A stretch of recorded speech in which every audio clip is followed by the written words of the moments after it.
రాజపేట మండలం, యాదాద్రి భువనగిరి జిల్లా. మనము బంధువులలో కొన్నిలో భైరవ విగ్రహాలు చూసాం, కానీ ఇక్కడ రాజపేట మండలంలో ఉన్న భైరవ విగ్రహం వర్ణనాతీతం. ఎంత బాగుందంటే ఎక్సలెంట్గా ఉంది. రండి మీకు చూపెడతా. ఎంత ఎక్స్ట్రాడినరీగా ఉందంటే ఈ శిల్పశైలి విధానం మనది కాకతీయుల నాటిది. అంటే ఒకసారి చూడండి, భైరవుని విగ్రహం ఇక్కడ పుర్రెలతోటి నిర్మించారు. అంటే కపాల కిరీటం ఒకటి రెండు ఇలా కర్ణాభరణాలు అంటే చెవుల ఆభరణాలకు పాములనే అలంకరించాడు శిల్పి.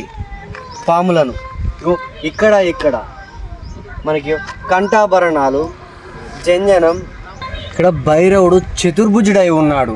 మనకి ఇక్కడ నిజహస్తాలలో బాకు అంటే షార్ప్ అయిన ఆయుధం బాకు ఉన్నది.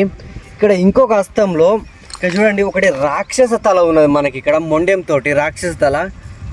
ఒక పరహస్తాలలో ఒక హస్తంలోనేమో డమరుకం ఉన్నది మనకు, ఇంకొక హస్తంలో త్రిభుజం.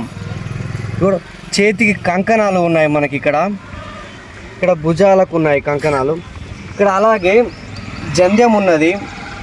నడుముకు మనకు కపాల మొలతాడు, కపాలనే వర్ణించాడు శిల్పి. ఇక్కడ మనకు సాధారణంగా మోకాళ్ళలో అంటే చెరొక కాలుకు చెరొక ఆభరణం ఉంటుంది, కానీ ఇక్కడ రెండు కాళ్ళకు కలిపి ఒకటే నాగుపాముని ఇక్కడ శిల్పి నిర్మించాడు. ఇక్కడ చూడండి ఒక పుర్రెల దండ ఒక ఆభరణంగా వేశారు ఇక్కడ. ఇక్కడ రాక్షస తలకు అంటే ఇక్కడ ఈ రక్తాన్ని ఇక్కడ సునకము అంటే కుక్క ఇక్కడ చూడండి అందుకోవడానికి ప్రయత్నిస్తుంది. ఇక్కడ ఒక వ్యక్తి భుజం మీద కాలు పెట్టి ఎగిరి మనకి ఇక్కడ చూడండి.